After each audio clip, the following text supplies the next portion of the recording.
मेरे और मेरे भाई को अचानक दो टैलिस्मन मिल गए। एक था गॉड ऑफ एग्जाम्स पोजेशन और दूसरा था गॉड ऑफ वेल्थ पोजेशन। मेरे भाई ने तुरंत वेल्थ वाला टैलिस्मन छीन लिया, इसलिए मुझे मजबूरन दूसरा लेना पड़ा। लेकिन किसको पता था कि ये टैलिस्मन सिर्फ 1 साल के लिए ही काम करते हैं। ज्यादा लग्जरी वाली लाइफ ने मेरे भाई को जल्द ही बर्बाद कर दिया, लेकिन मैं हमेशा मेहनत से पढ़ाई करता रहा, क्योंकि जो चीजें मेहनत से सीखी जाती हैं वो कभी एक्सपायर नहीं होती। बाद में मैंने national science and technology award जीता और एक बिजनेस जीनियस के साथ मिलकर शैनवा ग्रुप बनाया और 100 बिलियन से ज्यादा नेटवर्थ के साथ मैं दुनिया का सबसे अमीर आदमी बन गया। लेकिन मेरा भाई अंदर ही अंदर जल रहा था। एक फैमिली गैदरिंग में उसने मुझे धक्का दिया और मैं सीढ़ियों से गिरी। फिर जब मैंने दोबारा जन्म लिया, उस दिन से 1 हफ्ता पहले जब हमें टैलिस्मन मिले थे, मैंने देखा कि मेरा भाई ऑलरेडी एग्जाम वाला टैलिस्मन चूज कर चुका है। तब मुझे समझ आ गया कि वो भी रीबॉर्न है, क्योंकि पिछले लाइफ में तो वो वेल्थ वाला टैलिस्मन लेने के लिए पागल हो रहा था। मैं हल्का सा मुस्कुराया। मुझे पढ़ाई वैसे भी पसंद है, तो एग्जाम टैलिस्मन मेरे लिए बोनस है। मैंने बिना हेजिटेशन किए टैलिस्मन एक्सेप्ट कर लिया और उससे बोला, भाई इस बार मेरी बारी है। मैं एंट्रेंस एग्जाम में टॉप करूंगा, किंग बेई में एडमिशन लूंगा और दुनिया का रिस्पेक्टेड साइंटिस्ट बनूंगा। तू बस 1 साल मजे कर, फिर करीब बन जाना। ये देखकर मैं बस हल्की सी स्माइल देता हूं और सोचता हूं, चल मैं भी तेरी थोड़ी हेल्प कर देता हूं ब्राइट फ्यूचर के लिए। वेल, टैलिस्मन मिलते ही मैंने अपने पास के सिर्फ 50 युआन लिए और लॉटरी स्टेशन पहुंच गया। 20 युआन के 10 स्क्रैच कार्ड्स लिए। जैकपॉट तो नहीं लगा, लेकिन 50,000 युआन मिले। फिर मैंने वो 50,000 अलग अलग लॉटरी स्टेशंस में इन्वेस्ट किए। हर जगह 10,000 लगाकर डिफरेंट 100 फोल्ड फॉर्चून टिकट्स खरीदे और रात के ड्रॉ का वेट करने लगा। टिकट्स लेने के बाद मैंने फोन, कंप्यूटर, हेडफोन्स और बाकी गैजेट्स ले लिए जो मेरे पास पहले नहीं थे। फिर मैं HI डिला हो गया और वहां जम के खाना खाया। पिछली लाइफ में मैं इतना पढ़ाई और रिसर्च में बिजी रहता था कि खाना खाना भूल जाता था, जिससे गैस्ट्राइटिस बढ़कर स्टमक कैंसर बन गया। मैं कुछ खा ही नहीं पाता था। मेरे पास इतना पैसा था कि मैं दुनिया के सारे हॉटपॉट, बारबेक्यू और स्क्योर रेस्टोरेंट्स खरीद सकता था, लेकिन मेरा पेट एक बाइट भी हैंडल नहीं कर पाता था। और आज मैं आराम से हॉटपॉट एंजॉय कर रहा था। उसके बाद मैंने एक 5 स्टार होटल में किंग साइज रूम बुक किया। पिछली लाइफ में अच्छी नींद के लिए मैंने 4.2 मिलियन का हेस्टिंग्स मैट्रेस तक खरीद लिया था, लेकिन फिर भी इंसोम्निया नहीं गया। रात भर आंखें खुली रहती थीं। डर लगता था कि मेरा दिमाग स्लो हो जाएगा और मैंने इन टेक्नोलॉजी नहीं बना पाऊंगा। स्लीपिंग पिल्स लेने की हिम्मत भी नहीं होती थी और बस सुबह तक जगता रहता था। लेकिन अब मेरी नींद फाइनली नॉर्मल हो गई। जब मैं उठा तो 15 घंटे बीत चुके थे। मैंने फोन उठाया और लॉटरी रिजल्ट्स चेक किए। ध्यान से देखने पर पता चला कि मैंने टोटल 1.5 मिलियन जीत लिए हैं। ये ओवरनाइट रिच होने जैसा नहीं था, लेकिन बिना वेल्थ टैलिस्मन के कई लोग अपनी पूरी लाइफ में 10,000 युआन भी नहीं जीत पाते। मैं तुरंत लॉटरी सेंटर गया और 20% टैक्स कटने के बाद मेरे पास 1.2 मिलियन युआन बचे। मेरे बेवकूफ भाई की तरह नहीं, जो पैसा से पैसा बनाना नहीं जानता था और टैलिस्मन खत्म होते ही फिर गरीब हो गया। मैंने रिसर्च की है, कंपनी चलाई। मेरी पिछली लाइफ का नॉलेज अभी भी मेरे पास है। पैसा सिर्फ एक टूल है, असली पावर नॉलेज और स्किल्स है। मैंने कंप्यूटर ऑन किया, सिक्योरिटीज अकाउंट बनाया और दोगोंग फंड टेक्नोलॉजी स्टॉक ढूंढा, जो मेरी लास्ट लाइफ में लेजेंड था। अब ये बिल्कुल स्टार्टिंग स्टेज में था और प्राइस सबसे लो था। मुझे याद था कि 1 हफ्ते में ये ऊपर जाएगा और 6 महीने में 1 युआन से सीधा 300 युआन पर शेयर तक पहुंच जाएगा, यानी पैसा बढ़ाने का सबसे फास्ट तरीका। मैंने बिना सोचे पूरे 1.2 मिलियन युआन उस स्टॉक में इन्वेस्ट कर दिए और 300x रिटर्न का वेट करने लगा। उधर मेरा भाई एग्जाम टैलिस्मन होने के बाद भी सीरियस नहीं था। क्लास में या तो सोता रहता था या मैगजीन पढ़ता रहता था। होमवर्क कभी नहीं करता था। टीचर्स उसे डांटते थे, लेकिन वो एटीट्यूड में बोलता है, मैं नेचुरल जीनियस हूं, मुझे इतनी मेहनत करने की जरूरत नहीं है। एनीवे, जब कॉलेज एंट्रेंस एग्जाम आएगा ना, तब तुझे दिखेगा कि प्रोविंशियल टॉप स्कोरर कौन बनेगा। ये बोल के वो सपने देखने लगा और टीचर ने भी फाइनली उसे इग्नोर कर दिया। लेकिन मैं अपनी तरफ से पढ़ाई करता रहा। पिछली ही लाइफ में मैं ऑलरेडी प्रोविंशियल टॉप स्कोरर था और किंग बेई से पोस्ट डॉक्टरेट भी किया था। फिर भी मैं इस एग्जाम को लाइटली लेने की हिम्मत नहीं कर सकता था।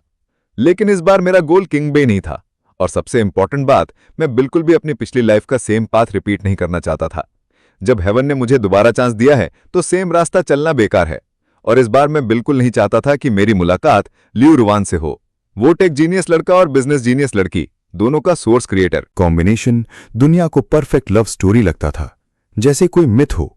लेकिन सच ये था कि हर कदम जो मैं लेता था वो ऐसे था जैसे नंगे पैर चाकू पर चल रहा हो। खून निकल रहा है, दर्द हो रहा है, फिर भी दुनिया के सामने मुझे मुस्कुराना पड़ता था। मेरे भाई के पास एग्जाम टैलिस्मन था। चाहे वो कितना भी लेजी रही, पढ़ाई न करे, उसके रिजल्ट्स पर कोई फर्क नहीं पड़ता था। उल्टा वो हमेशा मुझसे 1 नंबर ज्यादा लाता था और स्कूल में फर्स्ट आता था। टीचर्स और क्लासमेट सब उसकी तारीफ करते थे। उसका एटीट्यूड और भी ऊपर चढ़ गया था। जब भी वो मुझे पढ़ते हुए देखता, मुझे मॉक करता, भाई तू चाहे जितनी मेहनत कर ले, मुझे बीट नहीं कर सकता।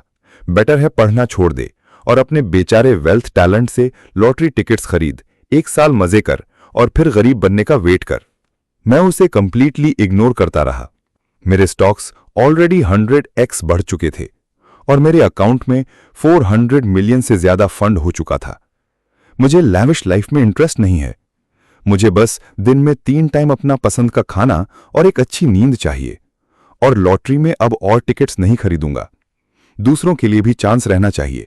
दिन बीतते गए और एग्जाम करीब आता गया। जब डोंगफेंग टेक्नोलॉजी का स्टॉक 300 युआन पर शेयर तक पहुंच गया, मैंने तुरंत सब सेल कर दिया। मेरे अकाउंट में 400 मिलियन से ज्यादा हो गए और मैं इतना पैसा आइडल नहीं छोड़ने वाला था। अपनी मेमोरी का यूज करके मैंने और पोटेंशियल स्टॉक्स में इन्वेस्ट किया ताकि वो और ग्रो करे। उधर मेरा भाई अपनी हैंडसम फेस और जीनियस बॉय इमेज के साथ ऑनलाइन फेमस हो गया। नॉलेज शेयर करके उसने लगभग 2 मिलियन युआन कमा लिए, लेकिन पिछली लाइफ से उसने कुछ नहीं सीखा। अपनी एबिलिटीज इंप्रूव करने का उसने कभी सोचा ही नहीं। एक दिन वो स्मग फेस के साथ मेरे रूम में आता है और बोलता है, भाई गैस कर मैं किससे मिला। मैं उस वक्त रिसर्च डेटा कैलकुलेट कर रहा था। मैंने ऊपर देखना भी जरूरी नहीं समझा। नहीं पता और इंटरेस्ट भी नहीं है। वो हंस के बोलता है, नाम सुनेगा तो इंटरेस्ट आ जाएगा। लियू रुआन, वो बिजनेस जीनियस गर्ल। ये बोलते वक्त वो मुझे बड़े इंटरेस्ट से देख रहा था, जैसे कह रहा हो पिछली लाइफ में जो कुछ तेरा था अब सब मेरा होगा, मैं कितना खुश हूं। मैं प्रिटेंड करता हूं जैसे मुझे कुछ समझ ही नहीं आ रहा। मुझे नहीं पता तू क्या बोल रहा है, कौन सी लास्ट लाइफ। ये सुन के वो थोड़ा कंफ्यूज हो गया। तू रीबॉर्न नहीं हुआ? मैं ऐड करता हूं, रीबॉर्न, तू ज्यादा नॉवेल्स पढ़ के पागल तो नहीं हो गया। मैं उसका फोरहेड टच करने जाता हूं, लेकिन वो मेरा हाथ हटा देता है। फिर थोड़ा डिसअपॉइंटेड होके बोलता है, मजा ही नहीं आया। मैं तो सोच रहा था तू देखेगा कैसे मैं तेरी पिछली लाइफ की सब चीजें ले लेता हूं, इंक्लूडिंग लियू रुआन। फिर कोई बात नहीं, इस लाइफ में भी तू मुझे बीट नहीं कर सकता। किंग बे मेरा है, लियू रुआन मेरी है, सीईओ बनना भी मेरा है। और तू अपने छोटे भाई की बात मान और थोड़ी और लॉटरी टिकट्स खरीद ले, वरना फ्यूचर में सड़क पे आ जाएगा। मेरा कोल्ड रिएक्शन देखकर वो गुस्से में डोर पटक के चला गया, लेकिन थोड़ी देर बाद वो फिर आया, इस बार फोन लेके, कैमरा सीधा मेरी तरफ। वीडियो कॉल पे लियू रुआन थी। रुआन, मैं इंट्रोड्यूस करता हूं, ये मेरा हैंडसम भाई है। स्क्रीन पे लियू रुआन को देखते ही मुझे अंदर से डिस्कंफर्ट फील हुआ। मैंने सोचा छोड़, हर किसी की अपनी डेस्टिनी होती है। ये मेरे भाई का चॉइस है, जो होगा वो खुद भुगतेगा, मुझे कोई मतलब नहीं। वो बोलता है, रुआन बता मेरा भाई कैसा है। लियू रुआन का रिप्लाई आया, कुछ खास नहीं। ये सुनते ही मेरे भाई का फेस चमक गया। वो मुझे स्मग लुक देता है। देखा भाई, रुआन बोल रही है तो कुछ खास नहीं है। मैं सीधा सिर हिला देता हूं, हाँ सही है। फिर कैजुअली बोलता हूं, हेलो ब्यूटीफुल। मेरा भाई थोड़ा ऑकवर्ड हो गया। फिर वीडियो में बोलता है, इसे अपनी औकात पता है, ये जानता है कि ना पढ़ाई में और ना लुक्स में ये मुझसे कंपेयर कर सकता है। और लियू रुआन सीधा बोलती है, हाँ ये तुमसे कंपेयर नहीं कर सकता, आफ्टर ऑल जीनियस इस दुनिया में माइनॉरिटी होते हैं। सही बात, और हम दोनों उनमें से हैं। दुनिया हमारी होगी और तब मेरा भाई तो मेरे लिए काम करने के लायक भी नहीं होगा। उसकी स्मग और थोड़ी डेविल जैसी हंसी सुन के मैं बस स्माइल करता हूं और उसे बाहर धक्का दे देता हूं। फिर डोर लॉक कर देता हूं ताकि वो मुझे डिस्टर्ब ना करे। तभी मेरे फोन पर एक फ्रेंड रिक्वेस्ट आती है। जैसे ही मैंने प्रोफाइल पिक्चर और निकनेम देखा, मेरा खून ठंडा पड़ गया। लियू रुआन मुझे वी चैट पर ऐड क्यों कर रही है? यह अकाउंट मैंने रीबॉर्न होने के बाद नए फोन से बनाया है और मैंने इसके बारे में अपनी फैमिली को भी नहीं बताया, नॉट इवन अपने भाई को। फिर लियू रुआन को कैसे पता चला? इस लाइफ में मैं उससे कोई रिलेशन नहीं रखना चाहता था, इसलिए मैंने सीधा रिजेक्ट करके ब्लॉक कर दिया ताकि मेरा मूड खराब ना हो। लेकिन कुछ ही देर बाद एक और फ्रेंड रिक्वेस्ट आई। हेलो ब्रदर, मैं लियू रुआन हूं, तुम्हारे भाई की फ्रेंड। उसने दूसरे वीचैट अकाउंट से मुझे ऐड किया था। ये देखते ही मेरा खून और ज्यादा खौल गया। पिछली लाइफ में मैंने इसका ये ऑल्टरनेट अकाउंट डिस्कवर किया था और जब मैंने सीक्रेटली लॉगिन किया था तो जो मैंने देखा उसने मेरी पूरी दुनिया हिला दी।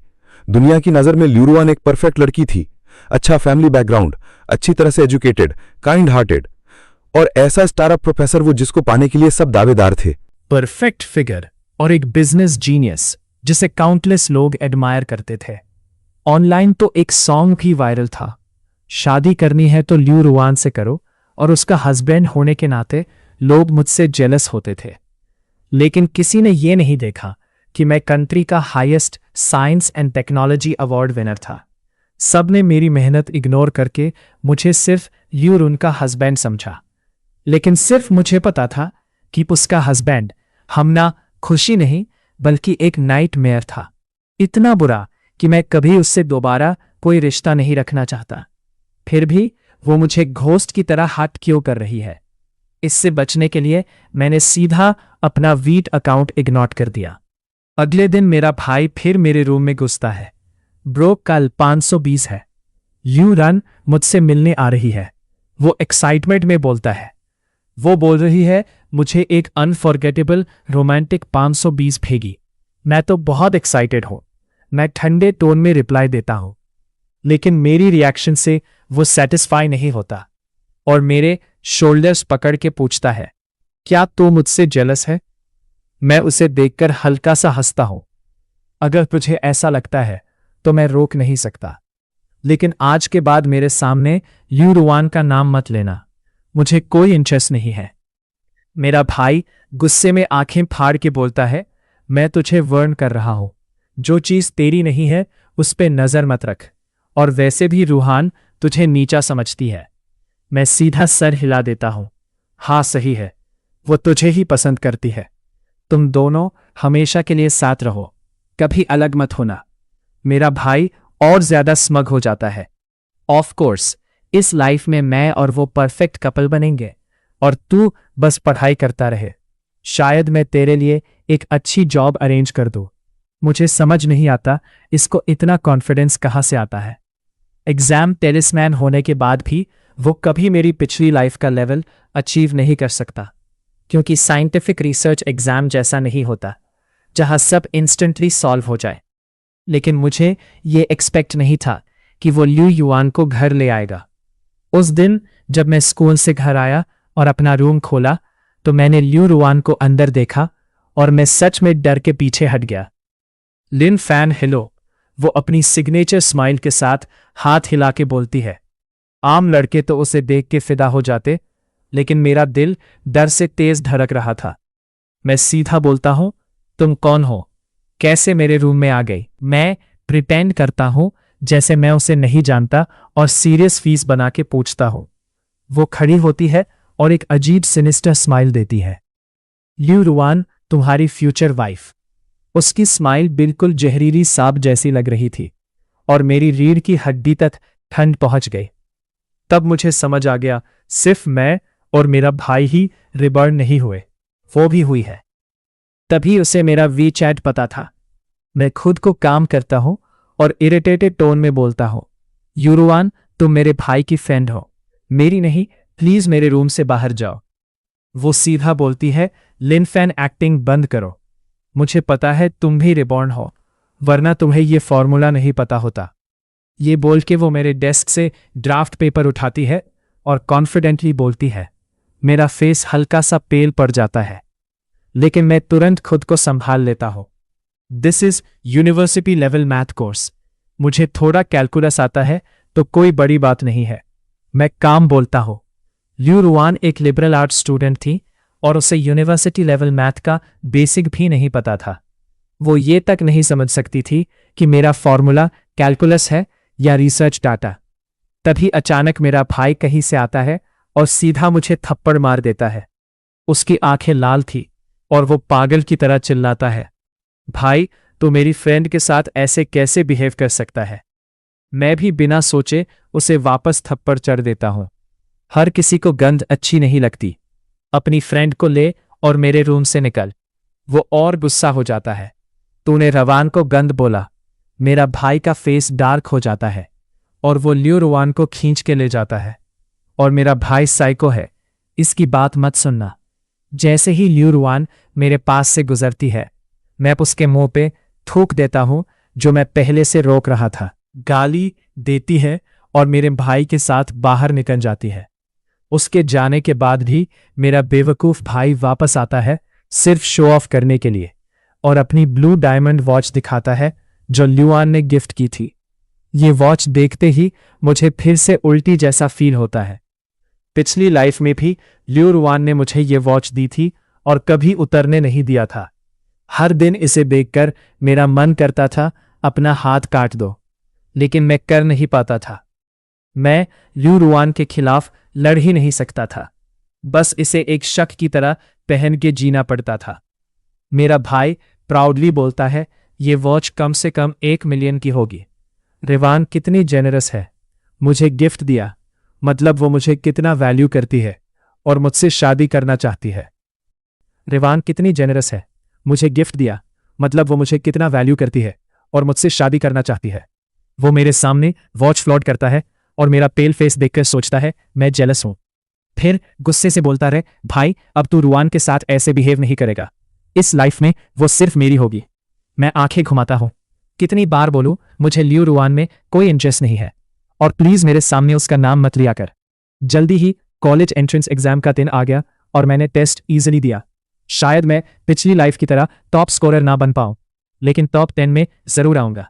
मेरा भाई भी फुल कॉन्फिडेंस के साथ एग्जाम हॉल से बाहर निकला और तुरंत रिपोर्टर्स ने उसे घेर लिया। स्टूडेंट लिंक, जो क्या आपको इस एग्जाम में कॉन्फिडेंस है?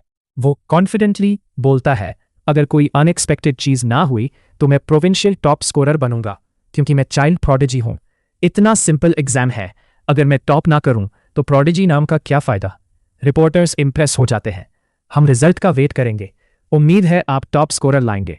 सुना है आपका एक बड़ा भाई भी है, क्या वो आपसे कंपीट कर सकता है? जैसे ही ये सवाल आता है, मेरा भाई हंस पड़ता है और डिसेडेंट से बोलता है, हम बायोलॉजिकल ब्रदर्स हैं, लेकिन लुक्स और आईक्यू दोनों में जमीन आसमान का फर्क है। वो बस एक रट्टा मारने वाला बुक वॉर्म है। फिर वो मुझे पकड़ के कैमरास के सामने ले आता है। मैं अपनी लूज यूनिफॉर्म में सिंपल और डल दिख रहा था, जबकि वो परफेक्टली ड्रेस्ड, हैंडसम और कॉन्फिडेंट लग रहा था। रिपोर्टर्स भी कंपेयर करके उसकी तारीफ करते हैं और कहते हैं दोनों भाई कितने अलग। मुझे कोई प्रॉब्लम नहीं थी, मैं जानबूझकर खुद को और भी डल दिखाता हूं ताकि वो शाइन करे। मीडिया रिपोर्ट्स आते ही उसके फॉलोअर्स 8 मिलियन तक पहुंच गए और वो लाइव स्ट्रीम्स करके और पैसे कमाने लगा। कुछ ही टाइम में वो एक छोटा मिलियनियर बन गया जिसे सब एनवी करते थे। वो मेरे सामने अपना पैसा फ्लड करता और मुझे मॉक करता, तेरे पास वेल्थ टेलिस्मैन होते हुए भी तो गरीब लगता है, यूज करना ही नहीं आता।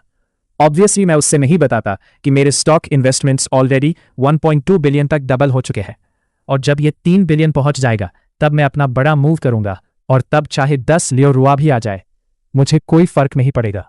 फाइनली वो दिन आ गया जिसका सब वेट कर रहे। कॉलेज एंट्रेंस एग्जाम का रिजल्ट आ गया और बाहर रिपोर्टर्स हमारे घर के बाहर ऑलरेडी वेट कर रहे थे, क्योंकि मेरा भाई ओपनली बूस्ट कर चुका था कि वो टॉप करेगा।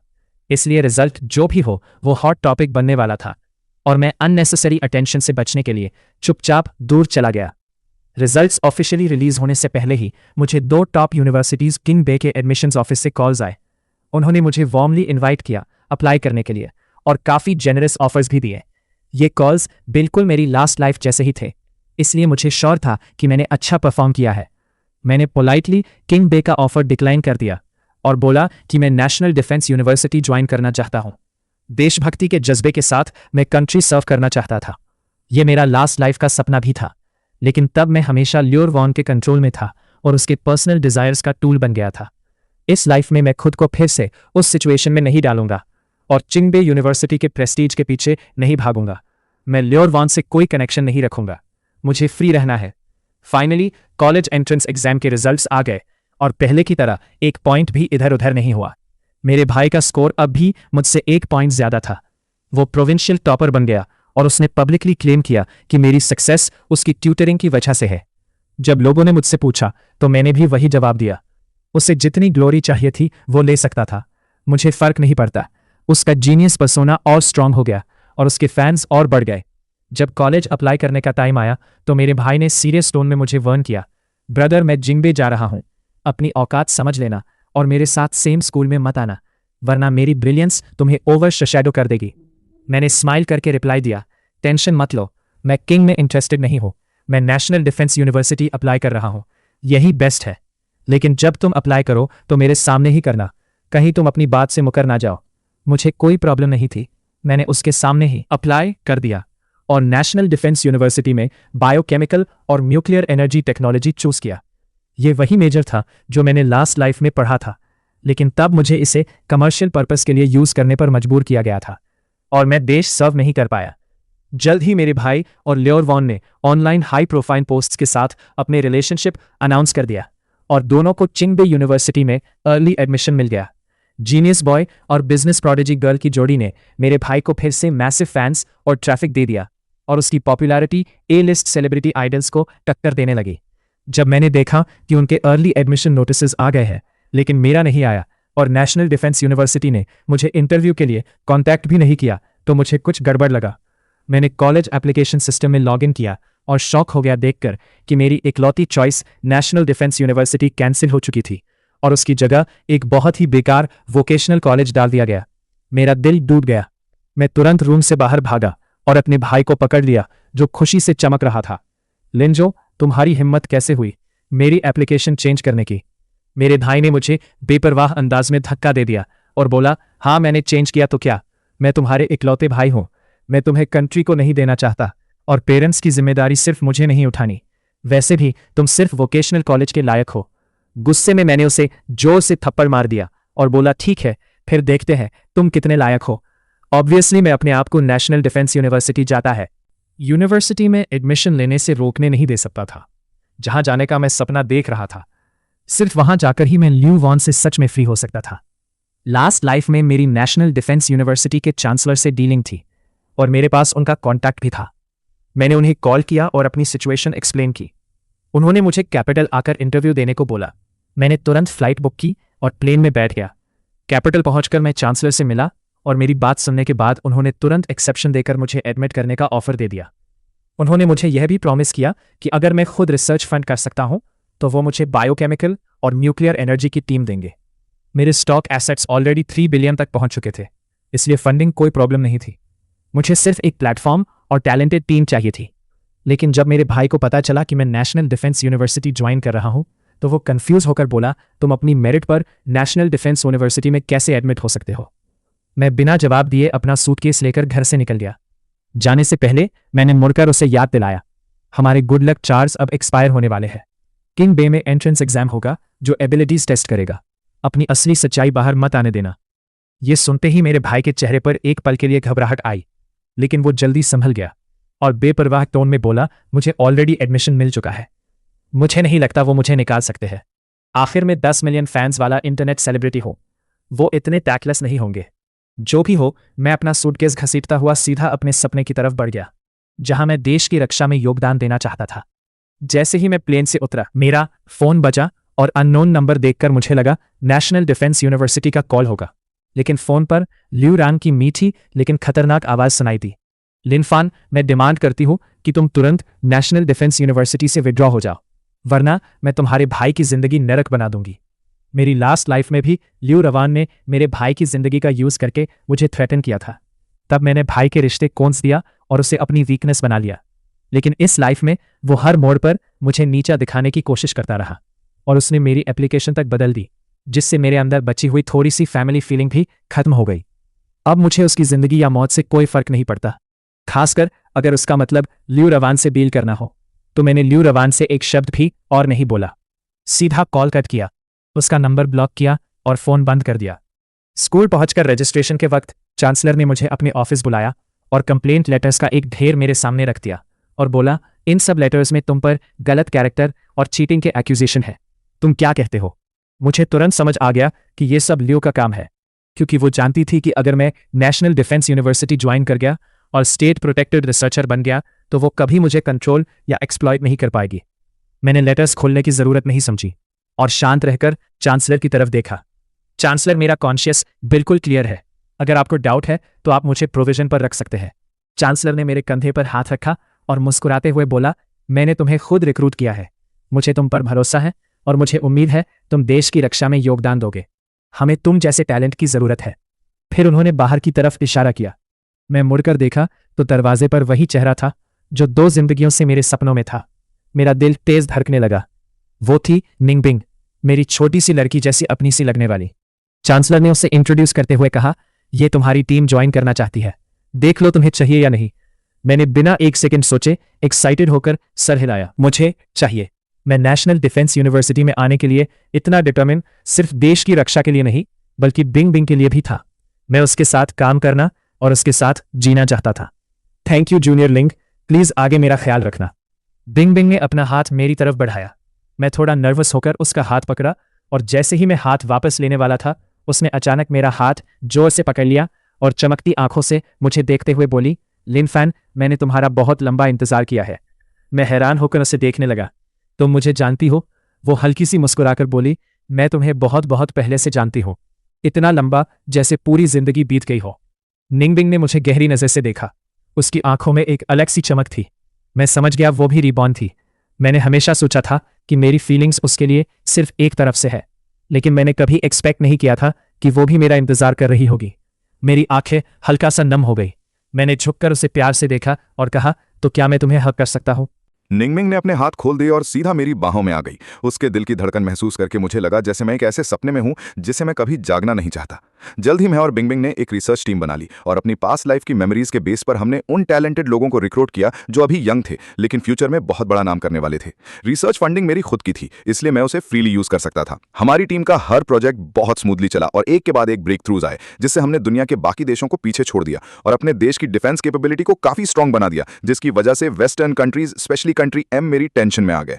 सुना है कंट्री एम की मिलिट्री ने मेरे सर पर हाई प्राइस तक रख दिया है, लेकिन कोई मुझे ढूंढ नहीं सकता और ना ही मेरी असली आइडेंटिटी जानता है, क्योंकि जिस दिन से मैंने नेशनल डिफेंस रिसर्च ज्वाइन किया उस दिन से मैं लिनफान नहीं बल्कि कोड नेम ड्यूरो 1 बन गया। मैं और बिंगबिंग रिसर्च में भी और सोच में भी एकदम कंपैटिबल थे और ना हमने काम को अपने रिलेशनशिप के बीच आने दिया और ना रिलेशनशिप को काम के बीच। जिस इंसान से तुम प्यार करते हो उसके साथ रहना और वही काम करना जो तुम्हें पसंद हो सच में सबसे बड़ी खुशी होती है। जहां तक लियू यान के दिए हुए नाइटमेयर की बात है, वो अब पूरी तरह खत्म हो चुका था, क्योंकि अब मैं एक प्रोटेक्टेड आइडेंटिटी था जिसे वो कभी टच नहीं कर सकती थी। और मेरे भाई और उसकी अब क्या हालत है मुझे बिल्कुल परवाह नहीं थी। लेकिन मैं ऐसा भी नहीं हूं कि दुनिया से कंप्लीटली कट कर सिर्फ रिसर्च में डूबा रहूं। कभी कभी मैं उनके बारे में न्यूज देख लेता था। इस लाइफ में मेरे बिना लू रुआन एक सक्सेसफुल बिजनेस टाइकून नहीं बन पाए। उसने कंपनी तो खोली लेकिन वो आधे साल में ही बैंकरप्ट हो गए और इलीगल फंड रेजिंग के केस में उसे 15 साल की जेल हो गई। मेरा भाई लिंजो भी जब एग्जाम चाम का इफेक्ट खत्म हुआ तो किंग बे यूनिवर्सिटी के एंट्रेंस एग्जाम में चीटिंग करते हुए पकड़ा गया और उसे निकाल दिया गया। लाइव स्ट्रीम के दौरान वो सिंपल प्राइमरी स्कूल के मैथ्स तक सॉल्व नहीं कर पाता था और ना ही जूनियर हाई स्कूल लेवल की इंग्लिश प्रॉपर्ली पढ़ पाता था। उसका जीनियस बॉय इमेज तुरंत टूट गया। फैंस एक एक करके छोड़ते गए और उसे इंटरनेट से बैन कर दिया गया। बिल्कुल लास्ट लाइफ की तरह वो फिर से गरीब और बर्बाद हो गया और मेंटल ब्रेकडाउन का शिकार हो गया। लोग उसकी हालत का वीडियो बनाकर ऑनलाइन डालते रहते थे और वो हर मिलने वाले से पूछता था, आखिर क्यों मेरा भाई जो भी चूज करता है वो सक्सेसफुल हो जाता है और मैं जो भी चूज करता हूं वो बदनसीबी बन जाता है। कोई उसका जवाब नहीं देता था, लेकिन मैं उसे कहना चाहता था, तुम क्या चूज करते हो वो इंपॉर्टेंट नहीं है, इंपॉर्टेंट है मेहनत। सिर्फ मेहनत से पाई हुई चीज कभी खत्म नहीं होती।